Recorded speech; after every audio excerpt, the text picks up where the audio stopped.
cuma segini, makanya nanti akan diperluas oleh suatu jaringan ikat. Namanya adalah labrum glenoidalis. Jadi labrum glenoidalis itu tujuannya untuk apa? Itu ada sekitaran sini memperluas permukaan dari kavitas glenoidalisnya. Memperluas kavitas. Ya, memperluas permukaan kavitas glenoidalis sehingga dia itu bisa membentuk persendian dengan baik dengan os humerus, dengan kaput humerinya.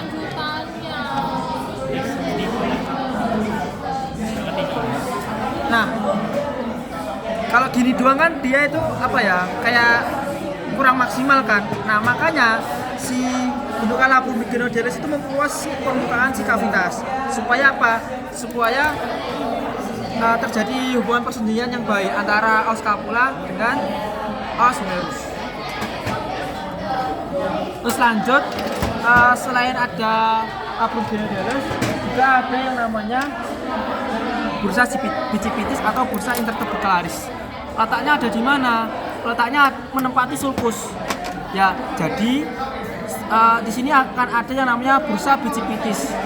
Ya, bursa bicipitis atau intertubercularis.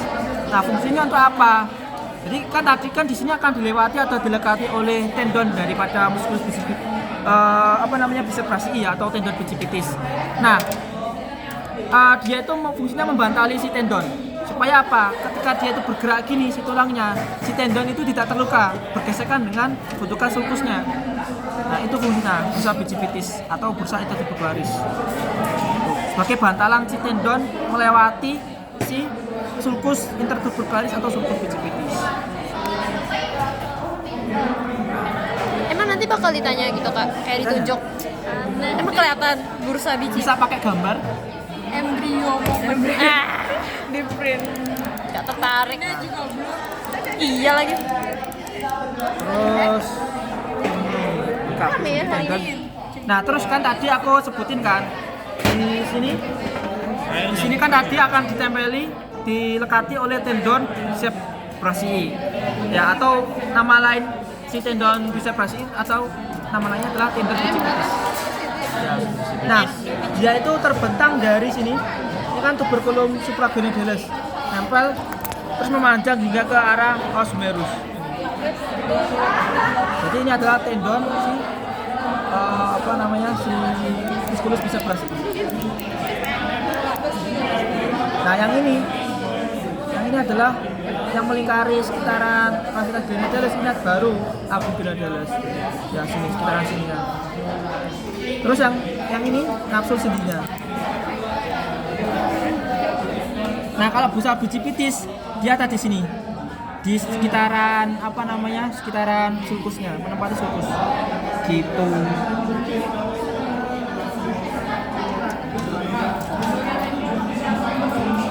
Nah, terus sebenarnya juga ada yang namanya ligamentum glenohumeralis. Nah, ini ligamentum glenohumeralis dia itu cuma pada hewan kuda. Cuman ada hewan kuda. Ya. Kuda.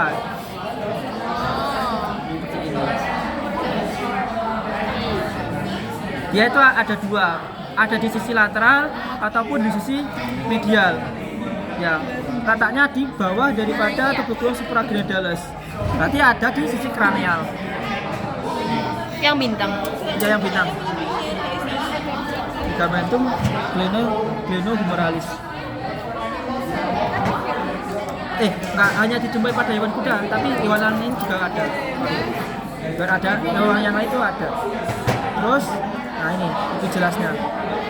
Nah, ini kan ada si tendon musculus bicep brachii kan, yang terbentang dari tuberculum supraglenoidalis melewati yang namanya sulcus bicipitis. Nah, ketika dia itu melewati sulcus bicipitis, dia itu akan difiksasi oleh yang namanya retinaculum humeralis transversalis. Supaya apa? Supaya terfiksasi, nggak kemana-mana. Itu ya. Si tendonnya. Nah, ini yang tadi aku bilang, ini si bursa bicipitis atau bursa intertubercularis, dia membantali si tendon musculus bicep brachii-nya. Ini baru bursanya. Supaya dia tidak mengalami gesekan langsung dengan sulcusnya. Gitu. Nah, sekedar tambahan informasi ya.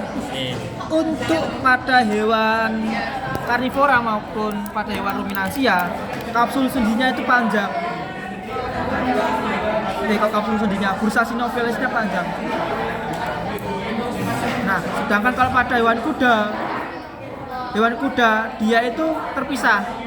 Sehingga yang bagian sininya adalah bagian kapsul sendi, sedangkan bagian yang menempati sulcus bicipitis ini baru si bursa bicipitisnya. Nah, beda kan? Gimana? Aku ulangi lagi. Ini kan bursa sinovialis Iya. yang memanjang hingga melewati sulcus intertubularis. Hanya dimiliki karnivora ataupun pada hewan anjing, pada hewan ruminansia. Tetapi kalau pada hewan kuda, yang ini tuh bagian kapsul sendinya. Ya, kapsul sendinya, sedangkan bursa bicipitisnya atau intertubularisnya dia terpisah dengan si kapsul sendinya. Kayak gini. Nah, kan beda kan? Iya. Ini bursa kapsula sinovialis. Nah, bursa kapsula sinovialis artinya dia itu bantalan. Nah, ini bursa kapsula sinovialis. Kapsula sendi, bursa bicipitis. Ingat-ingat dia itu terpisah ya kalau pada hewan kuda. Kapsul sendi sama bursa kapsula sama? Bursa itu bantalannya. Bursa itu bantalan. Kalau kapsul sendi itu yang membungkusnya. Jadi bursa sinovialis yang memanjang hingga ke kranial, hingga melewati si sulcusnya. Kalau ini terpisah. Jadi kalau yang di dalamnya si kapsula ini ada bursa sendiri, namanya bursa sinovialis sama. Tapi kalau udah melewati di sulcus bicipitisnya, dia udah beda. Namanya bursa bicipitis. Nah, kalau pada hewan kuda ini sering rawan sekali terinfeksi di bursanya. Oke, lanjut ya ke hubungan persendian antara Kamu nggak merekapin? antara os humerus Nggak nyatet kan? dengan antebrasi itu namanya adalah artikulasi kubiti ya, di situ kubiti.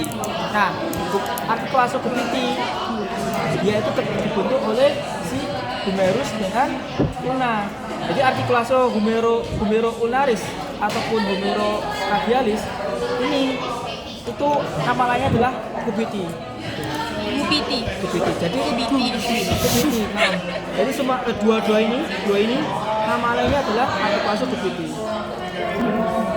Nah, jadi artikulasi kubiti itu dibentuk oleh 3 persendian. Ingat, artikulasi kubiti dibentuk oleh 3 persendian. Pertama, ada artikulasi humero-ulnaris. Artinya persendian yang dibentuk oleh os humerus dengan ulna. Nah, bentukan yang membentuk persendian itu pertama ada permukaan sendi atau fases dari trochlearis osis humeralis dengan bentukan incisura trochlearis atau semilunaris osis lunaris. Jadi bentukan dari trochlea atau bentukan condylus medialis os humerus dia akan bertaut sendi dengan yang namanya incisura trochlearis atau incisura semilunaris, membentuk persendian yang namanya adalah artikulasi humero-ulnaris. Nah, kemudian selanjutnya ada artikulasi humero-radialis. Nah, artinya apa? Yaitu persendian yang dibentuk oleh os humerus dengan os radius. Nah, bentukan yang membentuk persendian itu tadi yaitu pembukaan atau fases capitularis osis humeralis dengan fovea capitis osis radii. Bentukan capitulum atau condylus lateralis os humerus bertaut sendi dengan bentukan fovea capitis osis radii. Bentukan yang ada di os radius gitu. Nah, terakhir itu ada artikulasi radio ulnaris pas proximal. Maksudnya pas proximal apa? Ini hubungan persen os ulna di bagian proximal sini. Nah, yang tadi bentuk yang namanya si processus coronoidus tadi. Nah, bidang yang membentuk itu tadi adalah fovea capitularis osis radii dengan incisura troclearis atau semilungaris osis ulnaris. Jadi yang bentuk adalah fovea sama incisuranya. Sehingga terbentuklah yang namanya articulatio radioulnaris pars proximal. Ingat-ingat, pertama hubungan persendian antara trochlea semilungaris itu adalah articulatio humeroulnaris, sedangkan hubungan persendian yang dibentuk oleh capitulum dengan fovea capitularis yaitu articulatio humeroradialis, sedangkan bentukan persendian yang dibentuk oleh fovea capitularis dengan incisura semilunaris atau troclearis yaitu articulatio radioulnaris pars proximal. Nah, ini memang agak sulit sih. Memang sulit. Tuh. Oke, lanjut ya. Nah, ini ada beberapa kompartemen dari dari persendian Kubiti. Ya.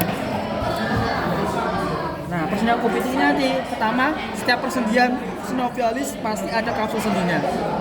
Jadi di persendian ini ada kapsul sendinya. Nah, selain ada kapsul sendi, itu nanti akan dibantu oleh suatu ligamen, yaitu ligamentum collaterales, lateralis maupun medialis. Jadi si ligamentum ligamentum collaterales lateralis itu melekatnya dari epicondylus ya, epicondylus lateralis hingga ke tuberositas radialis yang ada di sisi lateral. Jadi dia itu arahnya kayak vertikal memanjang gini. Ya, longitudinal. Nah, sedangkan kalau yang sebelah medialnya namanya adalah ligamentum collaterales lateralis, yang dimana dia itu membentang dari epicondylus medialis hingga ke bentukan tuberositas radialis yang ada di sisi medial. Ya, bentukannya sama, memanjang kayak gini, tapi pendek, gitu. Longitudinal tapi pendek. Oke, lanjut. Nah, kalau pada umumnya hewan, Habis. pada umumnya hewan antara os ulna dengan os radius ya, bagian proksimalnya sini, dia itu nanti akan dihubungi oleh suatu ligamen yang memutar kayak gini. Mutar dari sini hingga ke sini. Ya. Namanya adalah ligamentum annulare. Nah, pada hewan anjing dia tuh lebih terlihat jelas dan lebih kuat. Kenapa? Supaya mencegah si os radius itu terlepas ke arah ke kranial gini. Terus ada lagi. Udah. Oh, benar, masih ada. Sabar. Nah, terus spatium interoseum pada hewan karnivora. Ya, pada hewan karnivora itu kan si os ulna sama os radiusnya kan dia terpisah. Ya kan, terpisah. Tidak menyatu gitu kan. Nah, karena dia itu terpisah, dia akan disatukan oleh beberapa struktur jaringan ikat. Pertama, ini bagian tengah ini nanti ya. Di bagian tengah ini nanti akan dilekati oleh yang namanya ligamentum interoseum antebrasii. Membrana interoseus ya. Jadi tengah-tengahnya sini akan diisi oleh membrana interoseus. Ya. Sedangkan bagian proksimal dan juga bagian distalnya diisi oleh ligamentum interoseus antebrasii. Jadi bagian proksimal sini akan diisi oleh bentukan ligamentum interoseus antebrasii sama sini juga bagian distal, sedangkan bagian tengah-tengah sini cuma dilekati oleh membrana interoseus saja. Ya, ligamentum membrana. Nah, terus khusus pada hewan karnivora atau lebih khususnya pada hewan anjing, si ligamentum collateralisnya itu terbagi menjadi dua, ya, baik itu yang di medial ataupun lateral. Nah, yang pertama yang mengarah ke kranial namanya adalah ligamentum crura cranialis. Ya, crura cranialis, sedangkan yang mengarah ke caudal namanya adalah ligamentum crura caudalis. Itu baik yang ada di sisi medial ataupun lateral. Makanya ini agak sulit dipahami, makanya perlu diperhatikan. Agak sulit banget. Pingsan.